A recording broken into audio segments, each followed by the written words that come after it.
Have you ever walked into an airport currency exchange booth and feel like you just got mugged by a guy in a blazer? You give them $100 and they give you back €3 and a stick of gun? That's not a service fee. Welcome to the foreign exchange market. Welcome to TradingBits X. This channel is all about decoding the economy from the ground up. No noise, just signal. Today we're driving into the currency markets, the absolute hidden giant of finance. Most people obsess over the S&P 500, Bitcoin latest mood swing, or real estate. But currency, they are the oceans of those floating ships are floating in. If you buy a Japanese car, a German sneaker, or a Switch watch, you're participating in the Forex market. It's the plumbing of the world. What is your local currency? And do you feel it's getting stronger or weaker against the dollar right now? Tell me in the comments below. While you're down here, hit the subscribe button and smash the like button. It helps the algorithm realize that finance isn't just for people in suits. What is the FX market?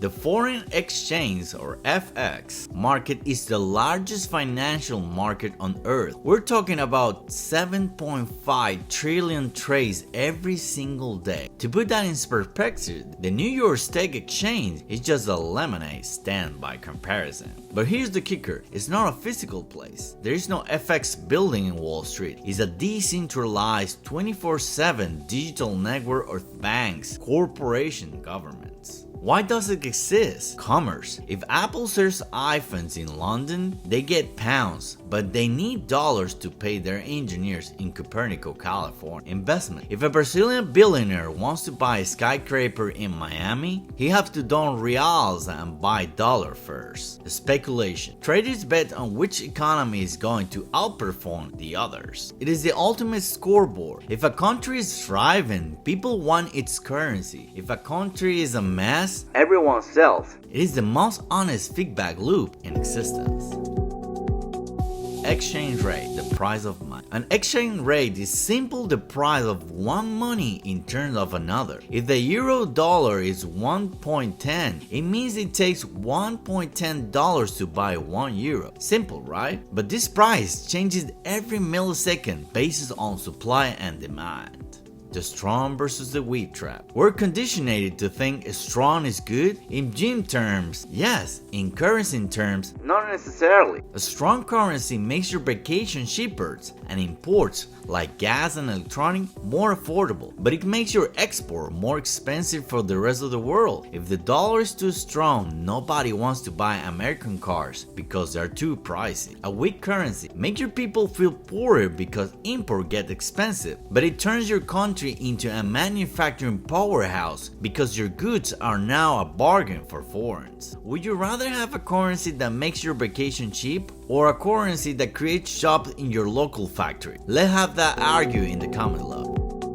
The 4 pillars of currency strength. Why does the dollar stay king while other currency crumble? It comes down to 4 things. Interest rate. Money flow where it's treated best. If the US offer 5% interest rate and Japan often 0, where are you putting your saving? Exactly, high rates, high demand. Inflation. If your country prints money like monopoly papers, the value drops. High inflation is the silent killer of a currency purchasing power. Political stability. Investors are cowards. They hate uncertainty. A country with a stable legal system and a peaceful transition of power will always have more trusted currency. Traded balance. If the world is screaming for your oil, your tech, or your grain, they must buy your currency to pay for it. When you see a central bank announcing an interest rate hike, don't just think about your mortgage. Watch the currency. It's usually about to catch a flight to the moon.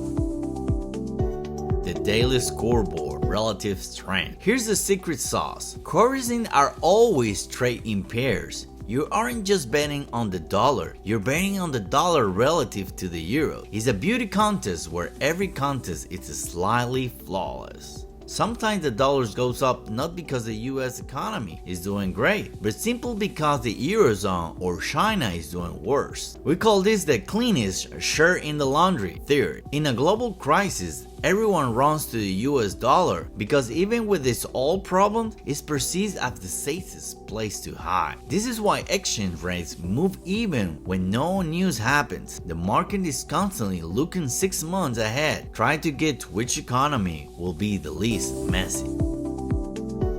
Why does this matter to you? If you're thinking, oh, I don't trade FX, why should I care? Listen up. Inflation. If your currency dropped 20%, your grocery is just 20% more expensive, even if the price tag didn't change. Investment. If you own a global ETF, you're a currency trader. If the stock goes up, but the currency you bought them, it goes down, you might actually lose money. Jobs. Your company ability to compete globally depends entirely on the exchange rates. Currency are the invisible hand that move the world well from one pocket to another without anyone noticing. To wrap this up, the currency market is the giant scoreboard of global confidence. It balances trades, dictates the cost of living, and determines who holds the power. If you find this video useful, share this video with one friend who still thinks foreign exchange is just something to do at a kiosco in Cancun. Do you think the US dollar will remain the world reserve currency for the next 50 years? Why or why not? I'll be replying to the best arguments.